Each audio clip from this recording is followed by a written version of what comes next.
रहे थे अभी तक कि मैंने साउथ एशिया के देशों में काफी जेनजी का एक चलन था, बांग्लादेश, श्रीलंका, नेपाल। लेकिन अभी भारत के अंदर एक आंदोलन हुआ जनता मंच पर, तो उस पर हम लोग थोड़ा गुफ्तगू करेंगे कि क्या उसका सांस्कृतिक प्रभाव, जेनजी का आंदोलन का प्रभाव क्या है। जी मैं सतीश जी, मैं ही बोलना चाह रहा हूँ कि जो जेनजी ने किया आंदोलन, और जिस तरह से मैंने कहा जाता है कि हम वांगचुक भी कह रहे हैं कि इसको सीखना चाहिए, पूरी दुनिया को भारत के जेनजी से सीखना चाहिए कि ये किस तरह से अहिंसक आंदोलन था, और इसमें कोई खराबा या तोड़ फोड़ वाली चीजें नहीं थी। लेकिन एक तरफ सरकार, यहाँ के प्रधानमंत्री हैं, अब उसके बाद लगातार इंस्टाग्राम पर अपने भी आ रहे हैं, मंत्रियों को भी बोल रहे हैं कि आप इंस्टाग्राम पर आइए और जेएनयू के साथ वार्ता कीजिए, हम अपनी बातों को पहुंचाइए, हम जेएनयू तक बात पहुंचाने में पिछड़ गए हैं। और ये वहीं तक नहीं, आरएसएस तक जाता है कि मोहन भागवत जी भी जो है जेएनयू मैंने के लोगों से वो बातचीत कर रहे हैं, मैंने करने का उनका प्लान है। तो इसी पर हम लोग देखें कि ऐसा क्या था कि मतलब आरएसएस के अंदर ये क्या खलबली मच गई। मतलब सरकार तो है ही, लेकिन आरएसएस भी डर गया है इस मतलब आंदोलन से। जो ये छात्रों का आंदोलन था, जेएनयू का आंदोलन बोलिए या छात्रों का बोले, जो भी, जिससे आरएसएस के अंदर भी एक खलबली मची हुई है।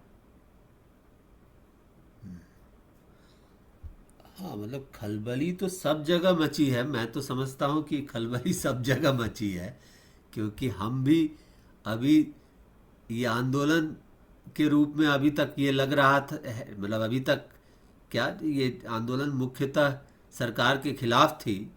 तो हमको इसमें जो कुछ भी हुआ वो अच्छा लग रहा है।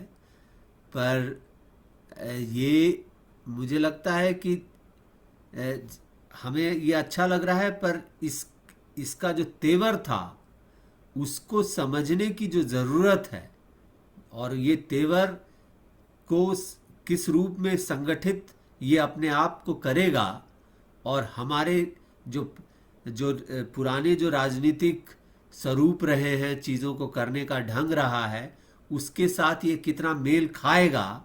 हाँ, ये हम इस आंदोलन के अंदर जो इसकी जो गति रही है उसके साथ हमारा तालमेल कितना रहेगा, इस पर मुझे लगता है कि बहुत क्लैरिटी नहीं है। मतलब ये सरकार, अभी तक हम ये बोलते रहे हैं कि सरकार और जो बाकी जो आरएसएस है या इस तरह के लोगों में खलबली मची है, पर मेरा कहना है कि हम लोग भी जो हैं पूरी तरह से, मतलब अपने आप को, जो कुछ हुआ, हाँ, उसके मतलब वो इतना बड़ा हुआ और इस ढंग से हुआ कि हम लोगों को लगा कि कुछ हो गया। पर अभी भी हम उसके अनुरूप अपने आप को हम ढाल नहीं पाए हैं। हमको वो पूरी तरह से अभी भी हम समझने की कोशिश कर रहे हैं, और मुझे लगता है कि अभी समय लगेगा इसको पूरी तरह से समझने में। और मुझे एक चीज़ ये भी कहना है कि ये केवल ये इसको जो नाम दे दिया जा रहा है जेनजी आंदोलन और ये सब चीज़ें कह देना तो बहुत ये उम्र के साथ जोड़ देने वाली चीज़ है। मैं वही सोच रहा था कि जब आप बोल रहे थे तब मैं वही सोच रहा था कि ये तो आज आप जेनजी आप कह रहे हैं, एक ज़माना था कि जब मतलब खुदीराम बोस, बटुकेश्वर दत्त, तमाम जितने क्रांतिकारी लोग रहे हैं या कम्युनिस्ट संघर्ष में लोग रहे इसके हैं, या लिए फिर रहा है। तमाम जो स्वतंत्रता आंदोलन में रहे, उनकी उम्र क्या थी। हाँ, मतलब हम अपने आप को ही देखें, हमारी उम्र क्या थी जब हमने शुरू किया आंदोलन में अपने आप को शिरकत लेना। मतलब यही चीज़ है, उम्र के साथ आंदोलन को जोड़ करके देखना बहुत आसान लगता है, उसको देखना कि हाँ ये लोग ऐसे कर रहा है। हाँ, पर जब हम लोग यूनिवर्सिटी के छात्र हुआ करते थे, स्कूल के छात्र हुआ करते थे, मैं तो अपनी बात कहूँ तो स्कूल के छात्र, हमारे वक्त तो बहुत सारे स्कूल के छात्र भी आया करते थे। हाँ, और ये उस समय तो ये जेनजी और इस तरह के टर्म्स हम नहीं यूज़ करते थे। हाँ, तो यानी ये ये, काफी महत्वपूर्ण बात उठाया है कि जो मैंने स्वतंत्रता सेनानियों की उम्र थी, भगत सिंह से लेकर खुदीराम बोस 16-17 से लेकर अधिक से अधिक 25, हाँ, भगवती चौहान द्वारा ये चंद्रशेखर आजाद में 25-26 में 30 के नीचे ही रहे हैं। हाँ, तो इसका मतलब जेएनजी बोलकर आंदोलन को एक सीमित दायरे में बांधा बांध दिया था।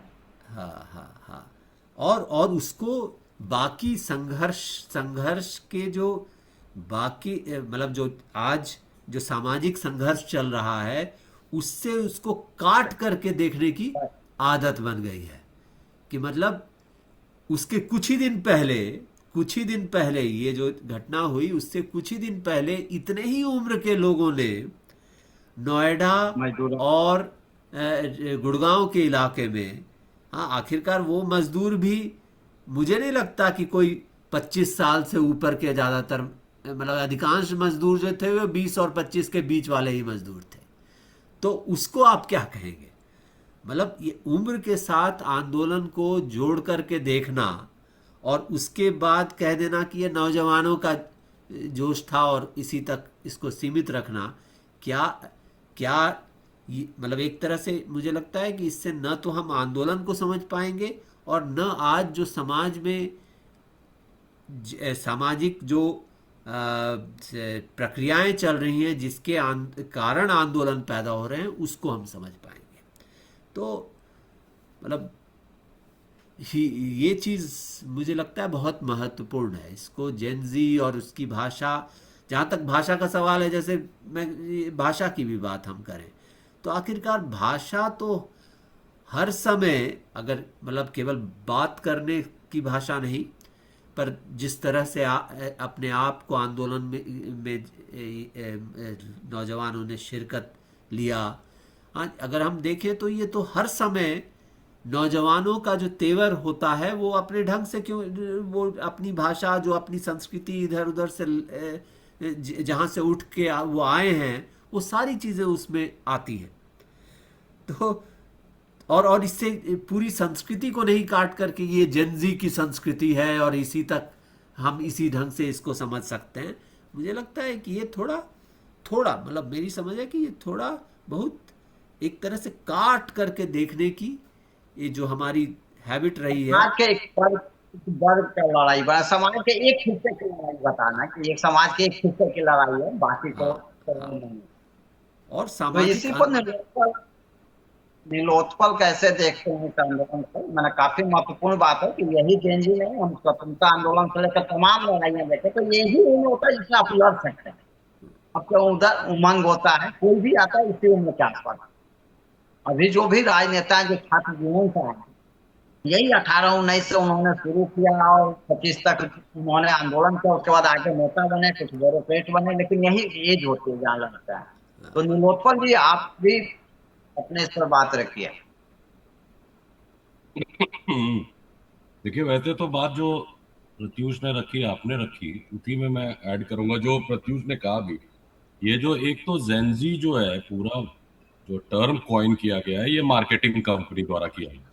तो इसका कोई अर्थ नहीं है कि ये जेंजी कुछ समाज से बाहर के लोग हैं। ठीक है, इसका अगर इस पूरे आंदोलन का हम विश्लेषण करें तो वो वर्गीय विश्लेषण ही होगा।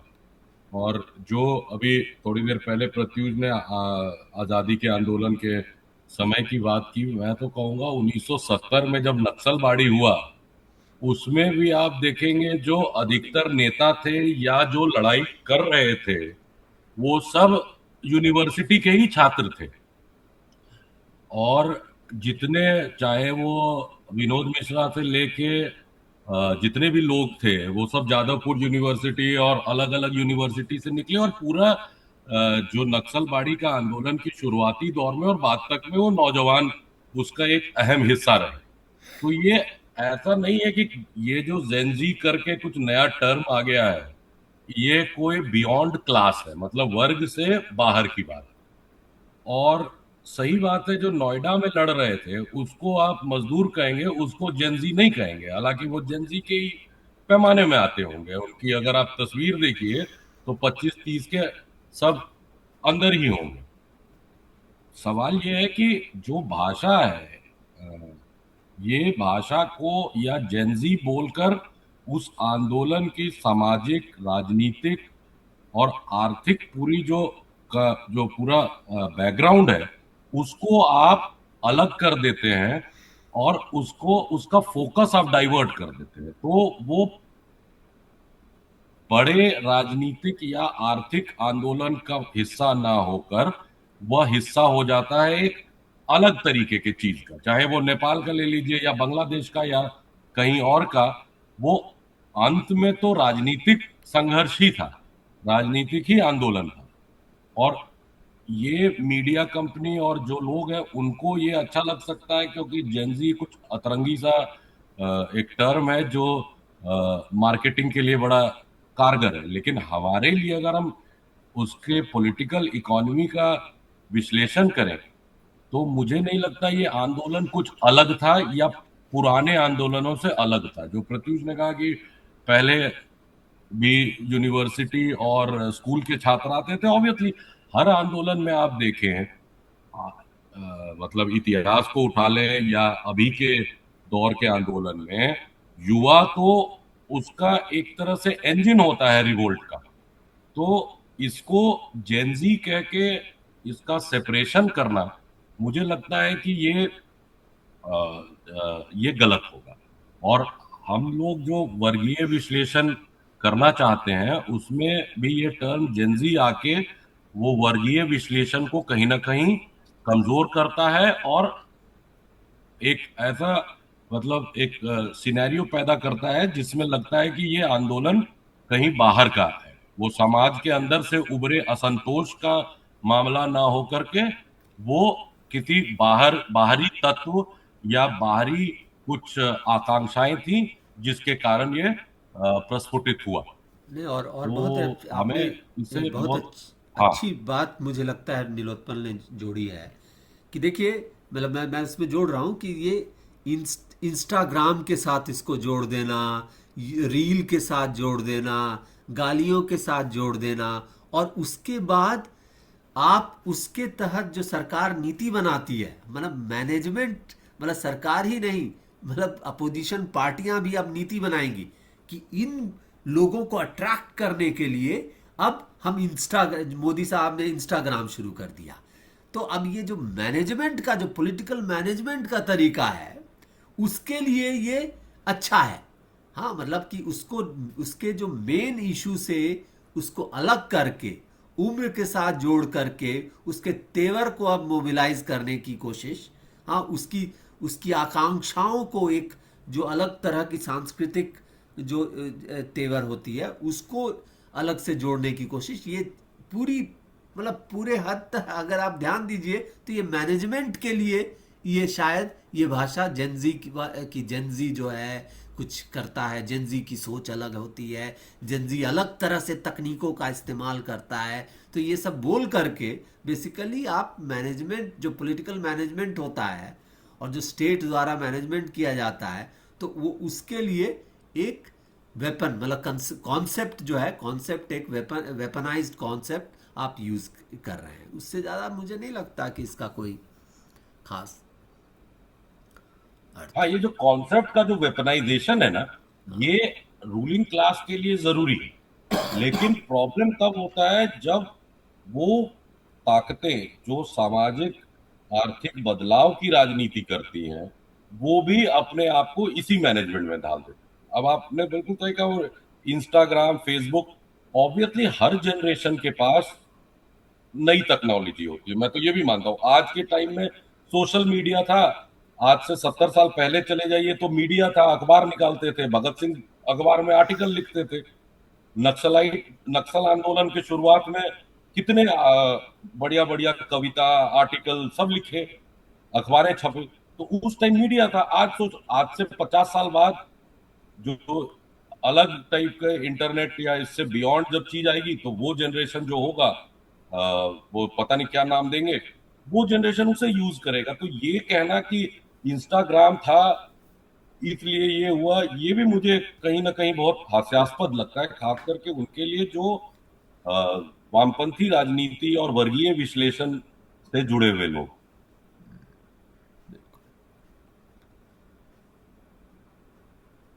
तो अगर देखा जाए तो इस सारे आंदोलन क्लास स्ट्रगल, क्लास के तहत ही है। क्योंकि सच्चाई ये है कि अब कोई बड़े मंत्री या बड़े अफसर सलाह के घर के बच्चे एक आध आए होंगे, लेकिन उनको इस तरह की जरूरत नहीं है। तो भाई उनको यहाँ जाकर सीटी या उसको सीटेट का पेपर नहीं देना, वो जाएंगे यूएस में पढ़ेंगे, यूके में पढ़ेंगे, अपना अच्छा साइंटिस्ट बनेंगे या जो भी बनेंगे। ज्यादा तो जो यहाँ के बच्चे, जो खासकर के मध्यम वर्गीय परिवार के बच्चे, तो एक तरह के जो देखेंगे कि ये जो ने जो उसकी पढ़ाई, जो एमबीबीएस के लिए जो तैयारी कर रहे हैं इन्होंने, तो ये वो मिडिल क्लास फैमिली से आए हुए बच्चे हैं, जो को लगता है कि यार हमारे साल के साल में निकल जा रही है, हमारे समय निकल जा रहा है, हमारे सपने निकल जा रहे हैं, अब हम आगे क्या करें। अपने भविष्य को लेकर इतना चिंतित है कि वो उनको लगा कि बिना लड़े कुछ नहीं मिलने वाला। अब हम और इसी में जो मैंने जो लोअर का मैंने ये बोला वर्किंग क्लास, क्योंकि बहुत सारे जो सरकारी स्कूल के बच्चे आ रहे थे सब वर्किंग क्लास के थे, और मैंने स्कूल ड्रेस में, और ये सारे वर्किंग क्लास में, किसी के पिता 15 से 20 हजार कमाने वाले ज्यादा था। तो उसमें जो पढ़ने, उनको एक चिंता है कि आखिर हमारा भविष्य क्या होगा। क्योंकि वो इस लड़ाई को अपने इस रूप में देख रहे थे कि अगला तो हमें हमें एग्जाम देना है, हमें क्या होगा, हमारा भविष्य क्या जाएगा। क्योंकि अपने भविष्य को लेकर उनके अंदर एक खुलबुलाहट है कि भविष्य अंधकार में देख रहा है, और इसलिए वो सड़क पर उतरे। ये सही बात है कि ये जेनजी बोल के हम जो पूरे समाज के जो अंदर जो बेचैनी है, जिसका प्रतिनिधित्व तो इस उम्र के बच्चों को दिख रहा है कि उनके माँ बाप परेशान है, इनके वो किसी तरह जुटाकर पैसा इनको पढ़ा पा रहे हैं, लेकिन आगे के फ्यूचर नहीं देख रहे हैं। और वो अपने स्कूलों से छूटा है, क्योंकि वो माँ बाप डरते हैं कि हमारे बच्चे केस में फंस जाएंगे, कहीं उलझ गए पुलिस के, तो आखिर उनको कौन बताएगा, कौन छुड़ाएगा। क्योंकि हमारे पास इतने पैसे नहीं, तो घर से बिना बताए ज्यादातर स्कूल आए, स्कूल को जो है इस आंदोलन में आ रहे हैं, क्योंकि उनको अपना भविष्य अंधकार में दिखे।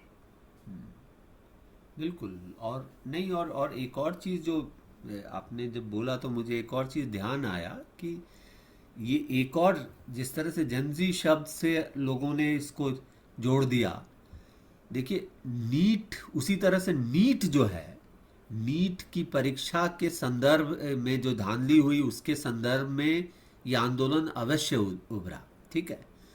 पर उसको ही, मतलब इस पूरे आंदोलन को केवल उन तक सीमित रखकर सोचेंगे अगर हम कि ये उन तक सीमित था, तब तो बहुत समस्या होगी कि ये सारे छात्र जो थे, हाँ, या सारे जो नौजवान वहाँ पर आ रहे थे, वो नीट के परीक्षा के देने वाले थे, हाँ, इसलिए आ रहे थे। मतलब आप देखिएगा कि दोनों तरफ के लोगों ने ये बात कही है कि एक तरफ ये चेहरा दिखा दिखा करके बोल रहे थे ये तो विद्यार्थी नहीं लग रहे हैं, मतलब जो आरएसएस और बीजेपी और बाकी जो फोर्सेस, राइट विंग फोर्सेस हैं, वो इन लोगों का चेहरा दिखाकर बोल रहे हैं कि ये तो विद्यार्थी नहीं है, हाँ।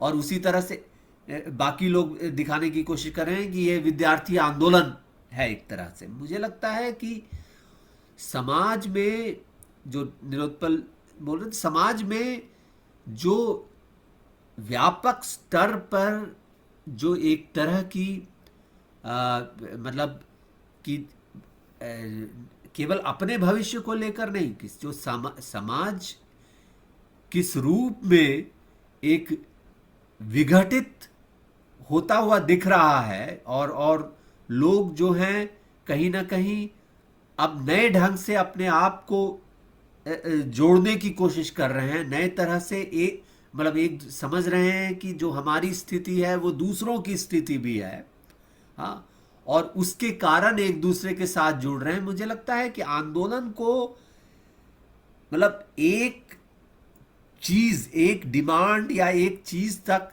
सीमित रख देना, हाँ, ये बहुत बड़ी गलती है। मतलब कि ये इस आंदोलन का जो मकसद है वो कि परीक्षाओं में जो क्या कहते हैं, जो धांधली होती है उसको बस रोक देना, वो ट्रिगर हो सकता है, वो ट्रिगर हो सकता है, पर पूरे आंदोलन को हम उसमें समेट नहीं सकते हैं। उसी तरह से जैसे मजदूर आंदोलन जो गुड़गांव और ये नोएडा में हुआ, उसको हम बस वेतन तक जोड़ दें कि वेतन बढ़ाने की लड़ाई थी, और जो मतलब जो सबसे ज़्यादा जो प्रखर रूप से बोलने वाले जो नेतृत्वकारी लोग हैं, वो जो बोलना चाहते हैं वो कहते हैं कि लेबर कोड के खिलाफ आंदोलन था या किसी चीज़ के खिलाफ आंदोलन था। ये मतलब इसको एक डिमांड के साथ जोड़ देना और वहीं तक सीमित रखना, मुझे लगता है कि ये आंदोलन के की जो रिचनेस है, उसकी जो समृद्धि है, उसको कम करके आंकने की आदत हम लोगों की हो गई है। क्योंकि हम उसके अंदर जो उसकी जो पोटेंशियल है, उसकी जो उसके अंदर जो संभावनाएं पैदा हो रही हैं, उससे हम खुद कहीं ना कहीं हम अपने आप को, जो राजनीतिक शक्तियां जितनी हैं वो या तो वो समझ नहीं पा रही हैं, या तो अगर समझ रही हैं तो समझ के वो अनदेखी करने की कोशिश कर रही हैं, उसको अराजकता बोलकर या किसी तरह की चीज बोलकर, जो जो आज तक गाली की तरह इस्तेमाल हुआ है, हाँ उस वो सब बोल करके आप उसको दरकिरार करने की कोशिश कर रहे हैं। तो मुझे लगता है कुछ तो ये भी यहां पर काम करता है।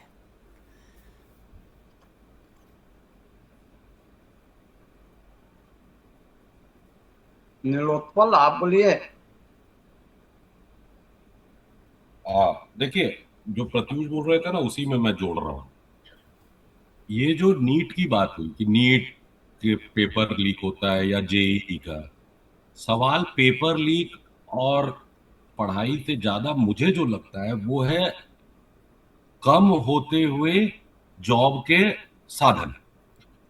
अगर याद कीजिए कि 90 या उसके दशक में जब आईटी के जॉब में एकाएक वृद्धि हुई थी, तो इसी आंदोलन में पता चला। उस समय भी पेपर लीक होता था, लेकिन एवेन्यूज थे, तो लोगों को जो मेडिकल नहीं कर पाए, जो आईआईटी नहीं कर पाए, वो कहीं दूसरी जगह चले जाते।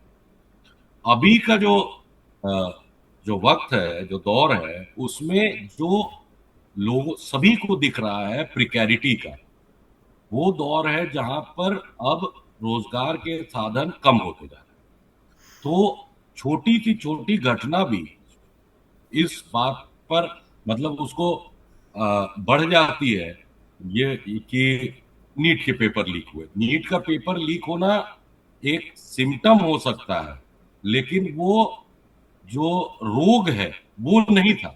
इसीलिए जो प्रत्युष ने भी कहा और आपने भी शायद शुरू में कहा कि जो ये आंदोलन था ये हुआ क्यों, क्योंकि समाज में जो एंजाइटी है, जो प्रिकैरिटी बढ़ती जा रही है, उसका ये टिपिंग पॉइंट था।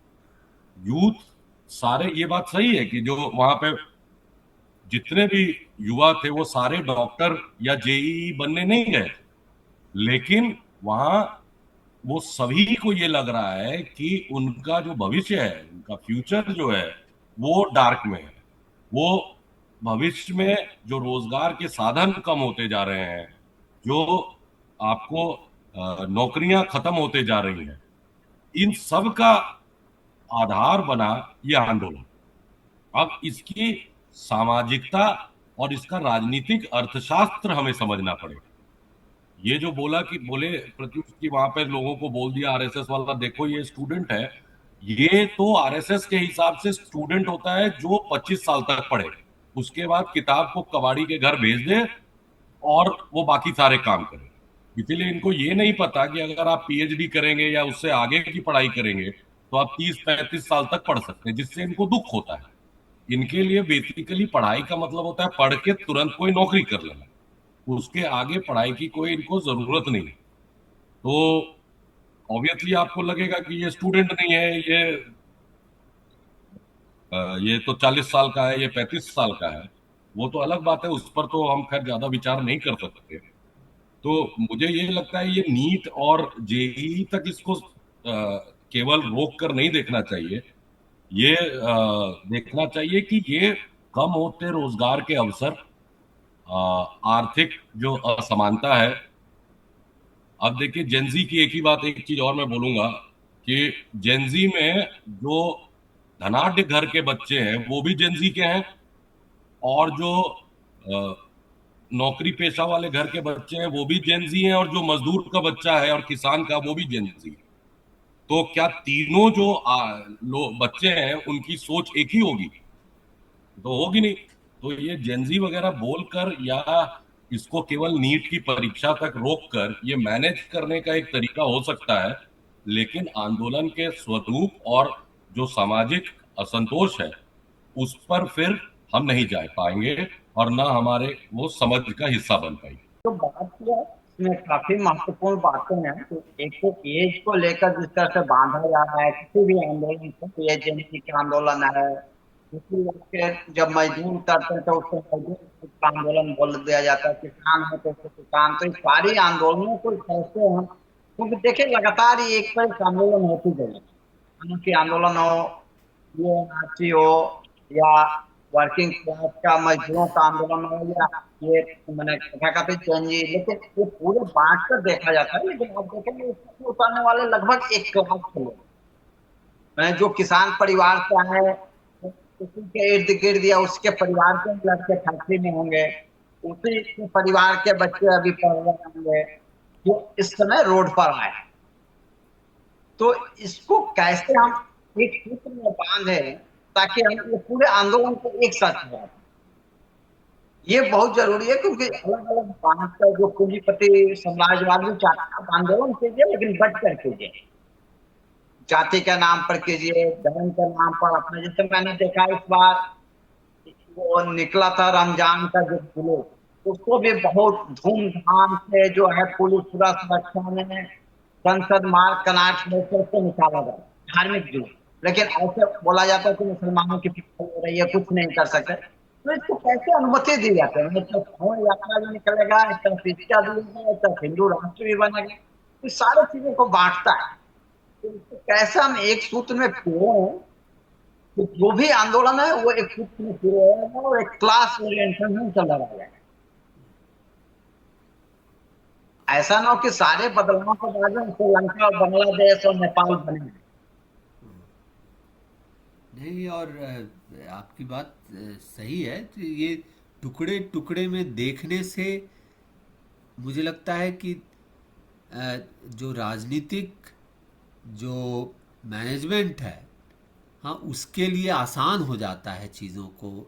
एक ही आदमी के जीवन में, हाँ, वो कभी मजदूरी करता है, कभी वो कुछ अपना जो सांस्कृतिक जो मतलब जीवन के जो सांस्कृतिक पहलू हैं उसमें वो लगता है, और वो अपने अपने घर में रहता है। तो सबको या फिर उसके बच्चे पढ़ते हैं, तो ये सारी चीज़ों को अलग अलग टुकड़ों में आप बांट दीजिएगा, तो जो समग्रता से जो संघर्ष, मतलब एक एक एक जो समग्रता से आप उसके संघर्षों को एक समग्र रूप में समझ पाएंगे, वो उस ढंग से चीज़ें पेश नहीं होती हैं।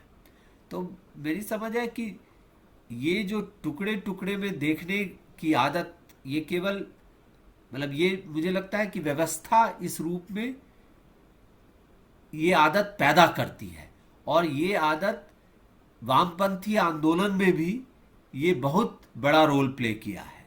हाँ, जिस वजह से आप देखिएगा कि अभी तो थोड़ा बहुत ठीक हुआ है, क्योंकि स्थिति जो मतलब 2014 के बाद जिस तरह की मार पड़ी है, तो आप एक ढंग से चीज़ों को, क्योंकि कहीं ना कहीं कुछ ना कुछ करते रहना है, तो उस हिसाब से आप मतलब किसी भी काम को एक दूसरे मतलब एक मान करके कर रहे हैं।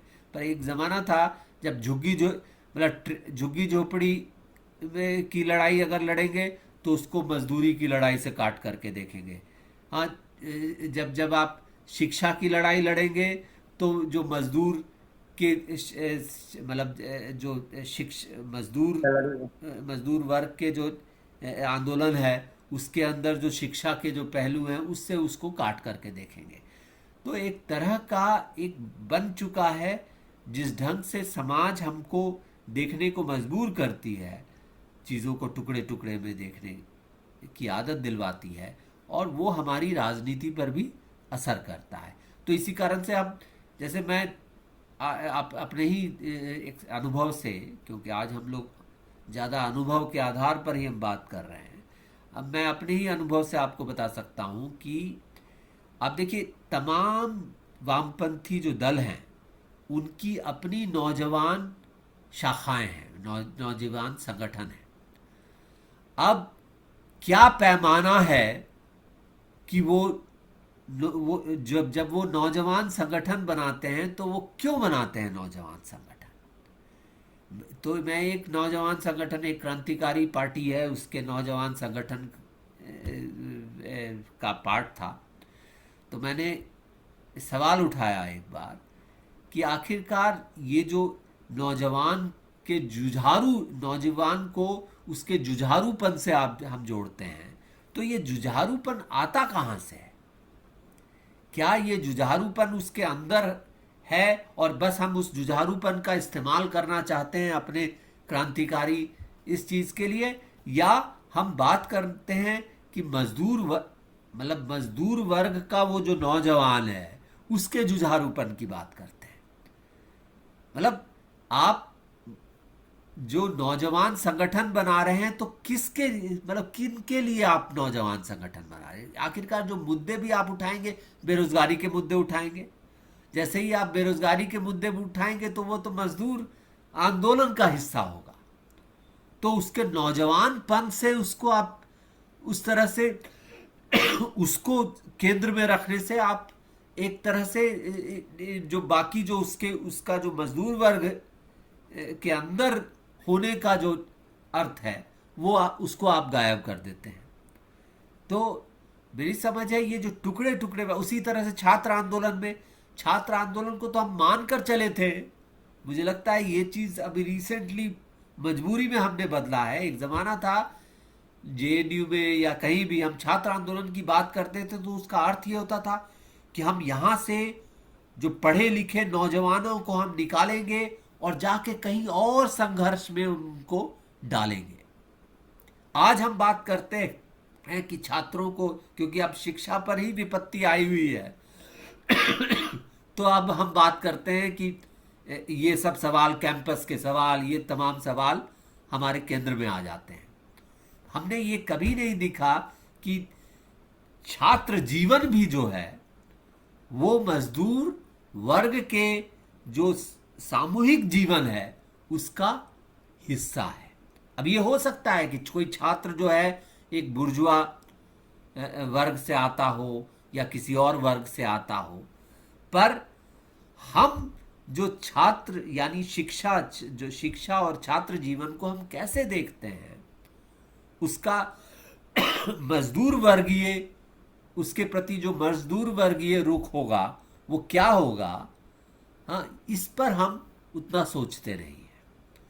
हम छात्र वर्ग को एक अलग वर्ग, मतलब जबकि वो उस तरह का कोई वर्ग है भी नहीं, हम उसको मानकर चलें कि अलग है। उसी तरह से नौजवान को भी हम मानकर चलें, तब तो ये होगा ही कि जो ये बोलेंगे कि जेन जी का आंदोलन है, अब जेन अल्फा का आंदोलन होगा, तो मतलब टुकड़े टुकड़े, उसके बाद सीनियर सिटीजन का आंदोलन है या किसी और का आंदोलन है, इस रूप में आप काट काट कर देखेंगे। तो मेरी समझ है कि ये जो समग्रता में नहीं देखने से क्या होता है कि आप जो जिस तरह से राज सत्ता जो मैनेज करना चाहती है आंदोलनों को, उसी रूप में उसके हम हथियार बन जाते हैं।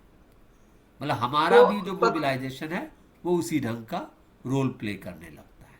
तो आप एक बृहद चीज उठा दी है, तो मैं चाहता हूँ कि उस पर डिटेल से बात होनी चाहिए कि अब देखा कि भले वामपंथी हो, लेकिन दो लड़ाइयां आप देख लीजिए, किसान आंदोलन या ये जो छात्र आंदोलन, ये दोनों को उठाने वाले वामपंथी थे, लेकिन किस तरह से रूलिंग क्लास बहुत सचेत अवस्था में था, इनके हाथ से नेतृत्व को छूकर या इन पर हम भरोसा नहीं, हम दूसरे नेतृत्व को खड़ा करें। किसान आंदोलन में आप देखेंगे पंजाब के लगभग वामपंथी संगठनों ने उसको खड़ा किया, 10 वामपंथी संगठनों ने मिलकर आंदोलन बनाया, उसी के जोर से वो बना और वो दिल्ली तक पहुंचा। लेकिन उस आंदोलन को खींचकर कैसे ऐसे व्यक्ति के हाथ में दे देता है या स्टेट जिसका कोई कुछ लेना देना नहीं था। वो तो मीडिया मैनेज और मीडिया में हाथ खा रहे हैं, ये खा रहे हैं, इस तरह की बातें कर रहे हैं।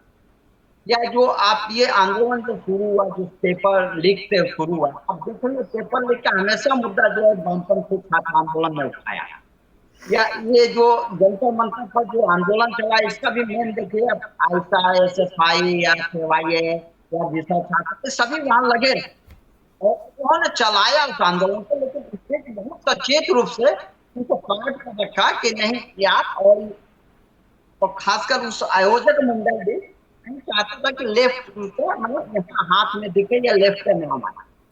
और इसीलिए सोनम वांगचुक का एक अलग मंच होता था, बाकी जो भूख हड़ताल कर रहे हैं उनके लिए अलग अलग छोटे छोटे अपने कॉन्फ्रेंस कर रहे हैं, वो जो मेन मंच के हिस्सा नहीं बनते।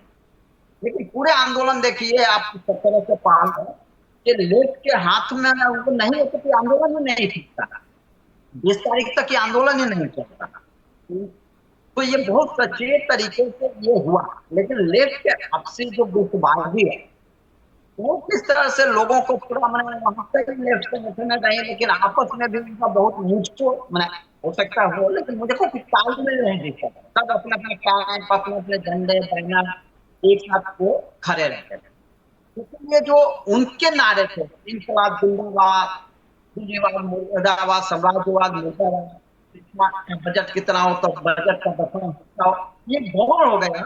और लोगों की गालियों की प्राथमिकता दी गई कि जो और तरह के जो वहां आए थे छात्र, उनको प्राथमिकता दिया गया, उनकी भाषा को सुनाया गया। लेकिन एक तरह से ऑर्गेनाइज जो भाषा थी, जो शिक्षा के बदलाव की बात कर रही थी, शिक्षा सबके लिए बात कर रही थी, उसको जो है पृष्ठभूमि में बैक इसमें डाल दिया गया। और इसमें मैं बोलूंगा कि काकोच के जो आयोजक भी थे, उसको लेकर बहुत सचेत थे, मुझको ऐसा फील होता है।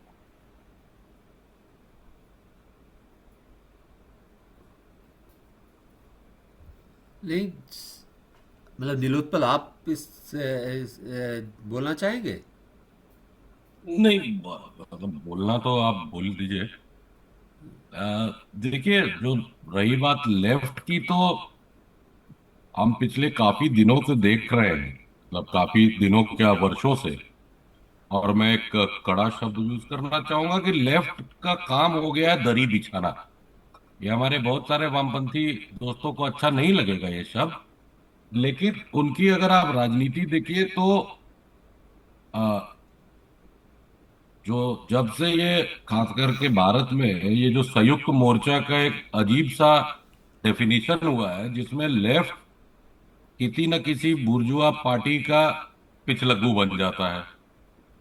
और इस पर तो लंबी बहस हो सकती है, काफी बातें भी हुई है, लेकिन सबसे पहले अब इसी आंदोलन में देखिए, जो आपने कहा, एसएफआई था, आइसा था, और भी कई सारे संगठन थे, उन्होंने, और जिसमें जो मेरा अपना अनुभव रहा, हम गए भी थे उसमें, हम लोग सभी ने सबसे पहले किया कि अपनी पहचान खो दी। तो वहां पर जो नारा चल रहा था वही नारे से आप आए।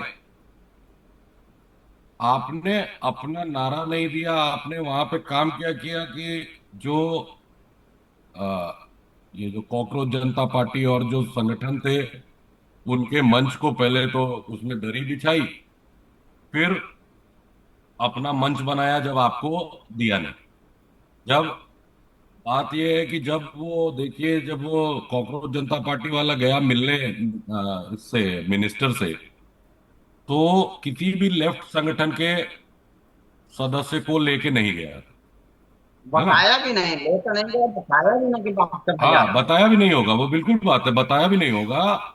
और आयशा के जो छात्र थे, छात्राएं, एसएफआई के और अन्य तमाम वामपंथी दलों के, उनका जो योगदान रहा, उसे कोई भी कम करके आंक नहीं सकता।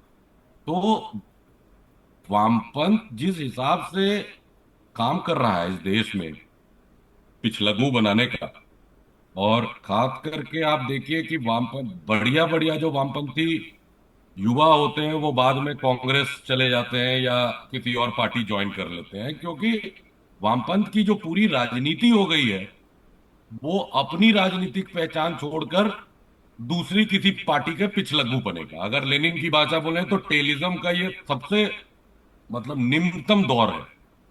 है ना, जो वामपंथी पार्टियां कर रही हैं। दूसरी बात जो प्रत्युष ने कही, जो युवा और संगठन और इन सब का, मैं एक चीज सोच रहा था कि रूसी क्रांति के पहले बोल्शेविक्स या इवन मेंशेविक्स का कोई भी युवा संगठन करके नहीं था। इसका मतलब ये नहीं है कि रूसी क्रांति में युवा नहीं थे या उनकी भागीदारी नहीं थी। अब वो कौन जेन जी थे या जेन ए थे वो नहीं पता मुझे, लेकिन आप देखिए कि पार्टी जो थी उसका एक ही मकसद था, क्रांति के विषय में काम करना, क्रांति पर और क्रांतिकारी दिशा निर्देश देना। वहां पर भी यूनिवर्सिटीज के अंदर स्टडी सर्कल्स बनते थे, अंडरग्राउंड पार्टी थी, ये था वो था। जब आप युवा संगठन बना देते हैं तो युवाओं को आप एक तरह से तो अलग कर देते हैं कि तुम यही काम करोगे। तो उनकी राजनीति भी अगर कैंपस तक है, तो मुझे याद है बहुत साल पहले किसी ने कहा था सोशलिज्म इन वन कंट्री हुआ था, हिंदुस्तान में सोशलिज्म इन वन कैंपस है। कैंपस है जेएनयू, है ना। तो हालत हो जाती थी कि आप जेएनयू को उसी के अंदर, मैं बहुत साल पहले जेएनयू एक बार गया था तो वहां देखा लिखा हुआ नक्सलवाड़ी एक ही रास्ता, ये वो। फिर बाद में वो लोग बाहर निकले और सारे, मतलब किसी न किसी जगह चले गए, कोई वो सब तो दिखे नहीं कहाँ गए क्या किए। तो सवाल ये है कि जब आप छात्रों को काट करके कह दोगे छात्र की राजनीति करो, किसानों को बोल दोगे किसान की, तो वामपंथी पार्टी का जो काम है वो खत्म हो जाता है। फिर आप पिछलग्गू बन जाते हो। मतलब बचपन में जब आप छात्र हो, युवा हो, तो आप किसी, ये जो कॉकरोच जनता पार्टी और फलाना ढिमकाना के पीछे हो। जब बड़े हो गए तो आप कांग्रेस, आरजेडी, एसपी इनके पीछे जाओगे। तो आपकी पहचान ही खत्म हो गई। और मुझे याद है एक बार एक साथी ने ही मुझे कहा था कि लाल सलाम का नारा नहीं लगाना चाहिए क्योंकि उसकी अभी जरूरत नहीं है। तो भाई लाल सलाम आपको कभी भी संविधान नहीं बोलेगा कि आइए इस आर्टिकल, इस अनुच्छेद के तहत अब आप लाल सलाम का नारा लगाइए। पूरी जंतर मंतर में मुझे नहीं लगता कि कभी भी किसी ने कहा होगा कि लाल सलाम का नारा लगाया होगा। इनकलाब जिंदाबाद तो इतना कोऑप्टेड नारा है कि 10 साल रुक जाइए, मुझे लगता है कि वो आरएसएस वाला भी लगाने लगे। तो लगाता हालांकि है ये मजाक क्योंकि की यही बात है, लेकिन यही ये शर्मनाक बात है बिल्कुल। क्योंकि वहां पे मैंने देखा कि वो इनकलाब और वंदे मातरम एक साथ कर रहे थे। तो इनकलाब का नारा आप कुछ ज्यादा वो रेडिकल रहा नहीं, उसको कोऑप्ट कर लिया स्टेट ने। तो जिस तरह से आंदोलन को स्टेट कोऑप्ट करता है, आंदोलनों की दशा दिशा दोनों तैयार करता है, अगर वामपंथी संगठन भी वही करते हैं या वामपंथी पार्टियां, तो ये उनकी खामी है, ना कि लड़ने वाले लोगों की। पार्टी को अगर एक्सटर्नल बना दीजिएगा, और ये कभी लंबा विषय हो सकता है कि पार्टी का क्या काम है। आप देखिए कि ट्रेड यूनियन की बात करें, जब ये पिछले फरवरी और मार्च में पूरे देश में आंदोलन हुआ, जो ट्रेड यूनियन के हमारे बहुत सारे अच्छे साथी भी हैं, उनको ही नहीं पता था कि मजदूर आ रहा है। और थोड़े दिन पहले वो कह रहे थे कि सब आर्म चेयर रेवोल्यूशनरी हैं। तो जो आर्म चेयर नहीं थे उनको भी मजदूर ने नहीं बताया। तो ये एक बहुत संजीदा मसला, और इस पर गंभीरता से विचार करना चाहिए कि क्या, और मैं तो ये भी कहूंगा, क्या जो पार्टी का फॉर्म या ऑर्गेनाइजेशन का फॉर्म अभी चल रहा है, क्या वो रेलिवेंट या कारगर रह गया है? और इस पर भी एक विचार होना चाहिए। अभी के लिए तो मैं इतना ही कहूंगा। बाकी प्रत्यूष या सुनील आप बताएं। मतलब हाँ, एक तरह से मतलब आज वामपंथ का इस संदर्भ में बात करना, वामपंथ के बारे में, कि वामपंथ को अब आंदोलनों के अंदर अपने अंदर से अपने आप को फिर से पुनर्जीवित करना होगा। मुझे लगता है कि जो जिस रूप में वामपंथी आंदोलन बन गया था, मतलब ये नहीं है कि उसने कुछ भी हासिल नहीं किया। आखिरकार समाज में बहुत सारे जो परिवर्तन हुए, हाँ, वो उसका असर हो ही सकता है, वामपंथ की वजह से हुआ हो। पर हर बार अपने आप को, क्योंकि ये गतिमान मतलब गतिमान आपको रहने की ज़रूरत है। तो ये एक वामपंथी क्राइसिस का दौर है, ये पहले हम रिकॉग्नाइज करें। ये रिकॉग्नाइज करते हैं, पर क्राइसिस का मतलब होता है कि इलेक्शन पार्लियामेंट में 4 लोग नहीं पहुंचे, हाँ 2 लोग नहीं पहुंचे, तो उसको क्राइसिस मानते हैं। जबकि इससे ज़्यादा गहरा क्राइसिस है कि वामपंथी राजनीति अपने आप को आंदोलन के अंदर से, मतलब जैसे अभी कुछ लोगों ने कुछ संगठनों ने अपना एक सेमिनार किया मजदूर, जिसमें विषय था मजदूर आंदोलन की चुनौती। अब आप मजदूर आंदोलन की चुनौती पर चर्चा कर रहे हैं अलग से, हाँ, और मजदूर आंदोलन जो है वो आपके नेतृत्व के बगैर ही चालू रहता है। तो इसमें इस सोचने की ज़रूरत है कि यानी आप कहीं ना कहीं जो मजदूर संगठन की चुनौती, जो बने हुए मजदूर संगठनों की चुनौती को आपने मजदूर आंदोलन की चुनौती नाम दे दिया। हाँ, उसी तरह से वामपंथी आंदोलन या क्रांतिकारी आंदोलन की चुनौती हम बोल दें, और हम बात करें वामपंथी, बेसिकली हम बात करते हैं वामपंथी संगठनों की चुनौती अपने आप को इस आंदोलन में कैसे फिर से मतलब रेलिवेंट बनाएंगे, उसका सवाल है। यानी अपने आप को नए ढंग से कैसे संगठित करेंगे, उसका सवाल है। तो मैं समझता हूं कि ये तो एक बहुत ही महत्वपूर्ण विषय है कि आप कैसे आंदोलन के अंदर से नई ऊर्जा को संगठित करते हुए नया संगठन नए तरह से अपने आप को जो है जन्म देते हैं। तो मुझे लगता है ये बहुत महत्वपूर्ण है, और इसको हम मतलब ये तो ऐसा विषय है जिस पर हम लोगों को अलग से चर्चा करनी पड़ेगी और इसको देखना नहीं, ये पड़ेगा बहुत कि इम्पोर्टेंट है कि हाँ। आपने आया था तो, क्योंकि देखिए इस आंदोलन को भी वामपंथियों ने, मैं कम मानता हूँ कि वामपंथी को इसका श्रेय लेना था, लेकिन वामपंथी अपने आप से भी बोल सकते हैं, हाँ हमने इस आंदोलन को लीड किया, चलाया। इस जगह एक ऐसे व्यक्ति को स्थापित होना है जिनका कोई अपना पॉलिटिक्स नहीं, बोलते हैं हमको पॉलिटिक्स करना नहीं है, बिना पॉलिटिक्स कोई चीज नहीं है। वैसे ही आप किसान आंदोलन में देखेंगे कि वो एक ऐसा व्यक्ति नेता बन जाता है जिसको कोई मैंने किसानों से लेना देना नहीं, वो उसी पूंजीवादी चाइनीज का चाकरी करते रहता है या उसी तक की भूखा ही में रहता है। लेकिन वो आज लेफ्टिस्टों के अंदर भी सबसे बड़ा नेता माना जाता है, मीडिया का एक बड़ा चेहरा बना हुआ है, जिसके पास कोई ना रोड मैप है, किसानों के लिए ना कोई आंदोलन करने की शक्ति है। तो एक कास्ट बेस पर उसको मान्यता मिलती है, क्योंकि पश्चिमी यूपी हरियाणा के कास्ट से मिलते हैं, इसके अलावा और कोई चाहने के साथ। तो आखिर वामपंथ क्यों इसको पूछाता है, इसको हम लोग मैंने हमें लगा कि अगला एपिसोड इसको हम लोगों को चर्चा करना चाहिए। वामपंथ जो करता है उसका भी श्रेय नहीं लेते। आप पूरा देखिए, ऐसा नहीं कि वामपंथ आंदोलन को जिस तरह से नकारा जाता है कि जाति के सवाल को नहीं किया। आप बिहार के पूरे आंदोलन के देखिए, कोई भी एक्सपाइज बिहार में दलितों के लिए वामपंथ के फोटो किसने लगाना, लेकिन आज वहां पर वो उसका श्रेय नहीं ले पाता है, इसलिए बोला कि जाति के लिए भी कुछ नहीं किया। लेकिन सच्चाई है कि बिहार में अगर वामपंथ नहीं हो रहा होता तो आज भी दलितों की आस्था मैंने अवस्था में कोई बहुत सुधार नहीं हुआ।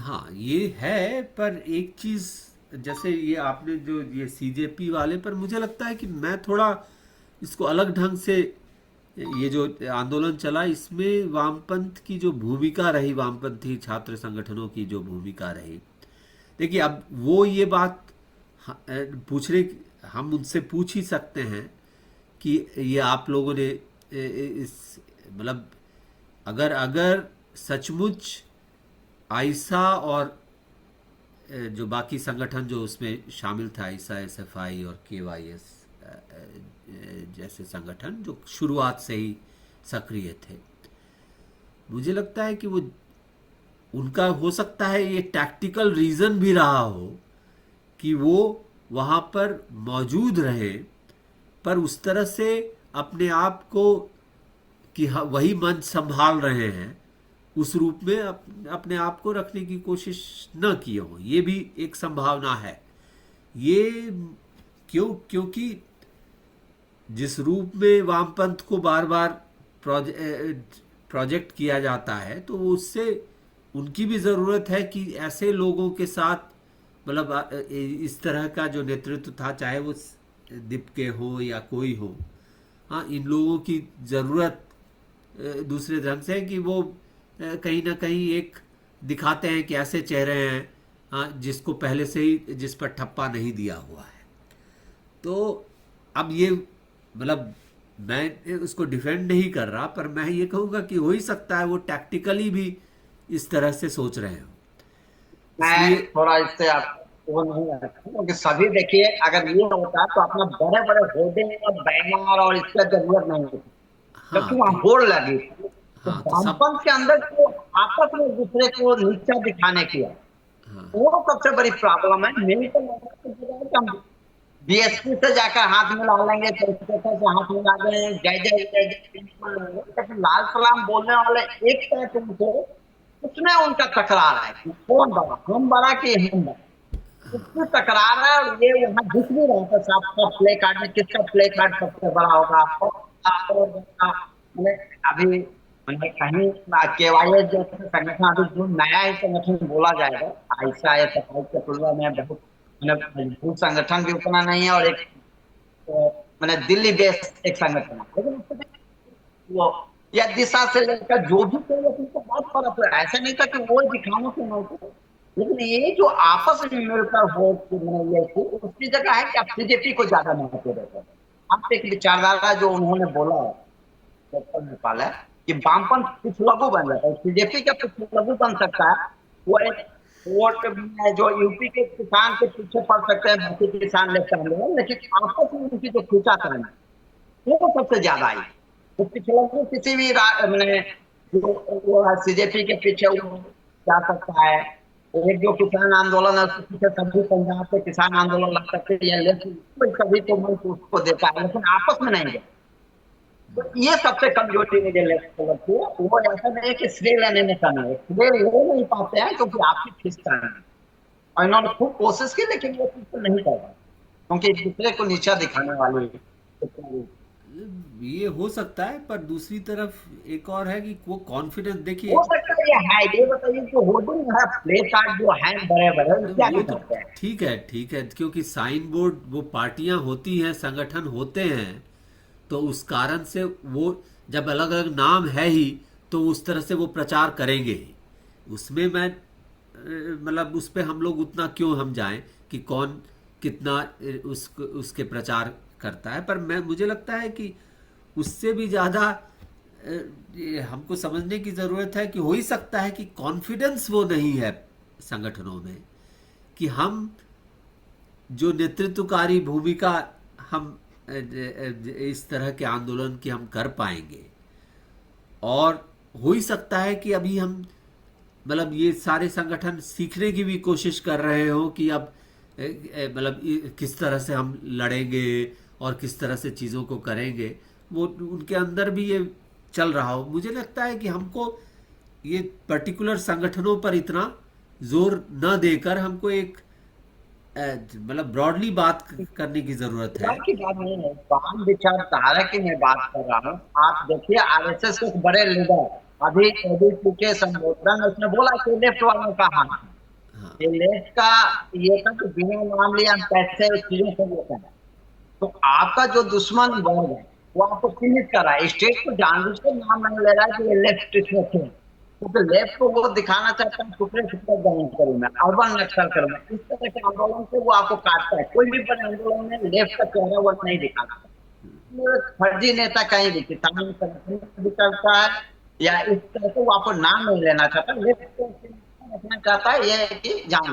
लेकिन जो उसका वैचारिक संगठन है वो स्पष्ट अपने संगठनों के बीच में इस बात को रख रहा है। हाँ, वैचारिक संगठन है, फिर से बताइए। वैचारिक संगठन मैंने देखिए, वैचारिक रूप से संगठन दो ही है भारत में, एक लेफ्ट है एक आरएसएस है। बाकी वैचारिक संगठन में वो तो लेफ्ट राइट तो वो करते रहते हैं, लेकिन जो विचारधारा के रूप में संगठन है, दो संगठन है। मैंने आरएसएस की एक विचारधारा है और एक लेफ्ट की विचारधारा, समाजवादी विचारधारा, आरएसएस का हिंदुत्व और वर्ण व्यवस्था के तहत जो विचारधारा आती है वो विचारधारा। तो जो वैचारिक संघर्ष जिससे करता है वो आपको चिन्हित कर रहा है, वो अपने लोगों में उसके अपने कैरेक्टर उसके बीच में बता रहा है कि कौन है। और स्टेट आपको जान के नहीं दे रहा है कि इतने बड़े आंदोलन किसी का भी कोई लेफ्ट को नहीं है। पर मुझे मैं थोड़ा सा इसमें मुझे काफ़ी मतलब थोड़ा ही क्यों काफ़ी अंतर है, क्योंकि मजदूर आंदोलन के दौर में भी हमने जो अभी हुआ था उसमें भी हमने देखा और यहाँ भी देखा कि देखिए संघर्ष तो जो जो ठीक है, नीट को लेकर परीक्षा को लेकर वामपंथियों ने भी अपना एक मोर्चा लगाया और काम किया, ये हम बोल सकते हैं कि वो जंतर मंतर के उस इलाके में काम किया। पर जितनी भीड़ उमड़ी उसको इकट्ठा करने में हाँ, वामपंथी हो या किसी एक संगठन का कोई जोर नहीं है। हाँ, और जब हम ये कहते हैं तो ये इससे ज़्यादा महत्वपूर्ण मतलब कुछ भी नहीं है कि हम ये देख रहे हैं कि जो प्रताड़ित जनता है, हाँ, चाहे वो मजदूर वर्ग हो चाहे अर्ध मजदूर वर्ग हो, हाँ, वो सामने बार बार आ रही है। वामपंथ को अगर अपने आप को फिर से टटोलना है तो उस आंदोलन के अंदर नाम जो आपने कहा, मैं उससे बोल रहा हूं कि नाम के आधार पर नहीं, हाँ, उसमें आपको शिरकत करते हुए वैचारिक एक वर्चस्वता बनाते हुए आपको सामने आना पड़ेगा। मतलब ये जो हमेशा ये रही है ना कि हमको मतलब ये जो पोस्टर हो या बैनर हो ये मीडिया की राजनीति के लिए, हाँ, मतलब एक साधन हो सकता है। पर जब हम ब्रॉडली हम आज जब हम देख रहे हैं कि जितने भी आंदोलन हो रहे हैं, हाँ, वो आप कॉल दे सकते हैं आंदोलन की, स्ट्राइक चलिए, एक हड़ताल कॉल कर दी, पर जो मोबिलाइजेशन वहां पर मौजूद होता है वो आपके आधार पर नहीं आता है, वो अपने आप उस मौके का इस्तेमाल करते हुए सामने आता है। चाहे वो मजदूर हड़तालों का हम देखें पिछले 15 20 25 सालों में, हम तमाम हड़तालों में अगर अच्छा मोबिलाइजेशन कहीं होता है तो वो कोई संगठनों द्वारा कम ही होता है, ज़्यादा मजदूरों का अपने आप आना होता है।